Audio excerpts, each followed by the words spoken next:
Ovo je izveštaj sa 14. sajma tehnike u Beogradu na kome smo izložili Macolu. Uređaj koji nas je proslavio napravljen je 2006. godine kada smo postigli 2 gigabajta u sekundi, što je tada bila velika stvar. Pre 8 godina to je bila ogromna brzina. X-ray deplov je tada bio 6 puta sporiji, a cena našeg uređaja je bila skoro 10 puta manja. Posle 2 godine ja sam otišao kao gost u Apple, gde sam prikazao performanse uređaja ljudima koji su radili razvoj X-Ray-a i imali smo ideju da pitamo, tad je bio i zakazan sastanak na kome sam trebao da vidim Steva Jobsa, koji se nije odigrao, nažalost. Hteli smo da pitamo Steva da kada priključimo Macolu na bilo koji Apple računar, logo Macolin se pojavi uz Apple logo pri bootovanju mašine. Moji saradnici, developeri, su bili protiv toga jer su se plašili da će Jobs loše reagovati, jer su se od Jobsa generalno ljudi plašili. On nije bio poznat kao čovek neke blage naravi i znao je da reaguje vrlo burno. Ja sam, nažalost, poslušao developere. Sve se to dešavalo aprila 2008. godine. Ja nisam otišao na sastanak. Posle mesec dana Jobs je odlučio da više ne proizvodi X-Ray. X-Ray je nestao sa scene, a samo mesec dana kasnije Steve Jobsu je transplantirana jetra. Mi do tad nismo znali da je on tako ozbiljno bolestan i zbog toga mi je žao što se tada s njim nisam video. Pošto je završen projekat X-Ray, proizašla jedna srećna okolnost iz toga. Jedan od developera iz Kupertina je prešao da radi kod mene u firmi i mi smo te godine sklopili ugovor sa jednom izraelskom firmom da nam radi hardver. Tako da smo nastavili sa razvojem drajvera za Macola rejdove. Developer iz Kupertina se preselio u Budimpeštu da bi bio bliže Beogradu, mada su developeri obično različiti po svetu, uopšte nije bitno gde se fizički nalaze, sav posao rade preko interneta.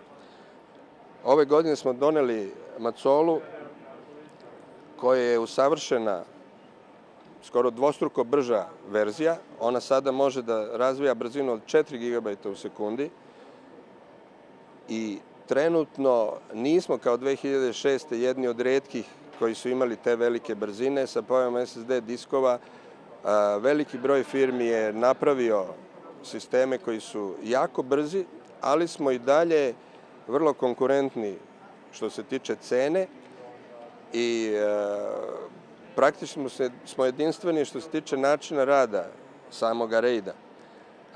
Osnovna prednost koju RAID ima u odnosu na ostale RAID sisteme je u tome što je u strajpovanim diskovima alokacija podataka uređena na jedan specifičan način koji se ne radi kod drugih proizvođača. Svaki hard disk na jednom cilindru, odnosno na samom disku, ima sve podatke i metadatu koja govori o alokaciji fajlova, koja govori o veličini fajlova, o fragmentaciji diska. Ti podaci su obično komplikovani, veliki je broj fajlova malih koji redukuju brzinu rada disku. Kod ovog našeg sistema kompletni metadata podaci se nalaze na jednom odvojenom disku, samo na jednom disku, koji je u miroru povezan sa još jednim identičnim diskom, jer u slučaju da se metadata izgubi, izgubili bi sve fajlove. Metadata se prenosi kroz Ethernet gigabitni, tako da ne redukuje propusnu moć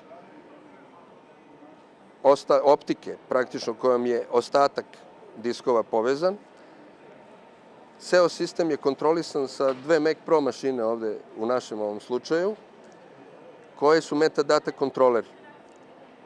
RAW fajlovi, video fajlovi koji su veliki, koji mogu da budu i po 160 GB samo jedan fajl, se nalaze na ostalim diskovima, koji su ustrajpovani i zahvaljujući tome što se sa njih vuku fajlovi velike, glomazni fajlovi, dobijamo optimalnu, veoma veliku brzinu. Sa jednog ovakvog storage od 16 diskova mi možemo 30 HD streamova da pustimo. Povećanjem broja optičkih portova i povećanjem broja diskova uvećava se broj onih korisnika koji mogu direktno budu priključeni paralelno. Druga stvar koja je moguća kroz ovakav jedan sistem je takozvani kolaborativni rad, gde recimo montažeri koji rade u Final Cutu mogu istovremeno da rade na istom fajlu. Ekipa snimatelja donese videomaterijal, iskopira ga na diskove, 30 montažera optikom povezanih na ovaj centralni disk mogu da stave istovremeno na timeline isti video fajl i da rade paralelno na njemu, svaki u svom projektu. Znači u 30 projekata mogu da koriste jedan isti fajl. Sve to je moguće zahvaljujući velikoj brzini podataka, razdvajanje metadate od RAW fajlova i to ovaj sistem čini jedinstvenim. U broadcastu, u videomontaži, sad i u cloud tehnologiji. Ostali konkurentski sistemi koji imaju zvučnije ime tipa Avid ne rade na taj način i po svim merenjima, poređenjima, slabijih su performansi od ovog našeg sistema. Ovo je priča znači za sve one koji nisu znali šta je Macola.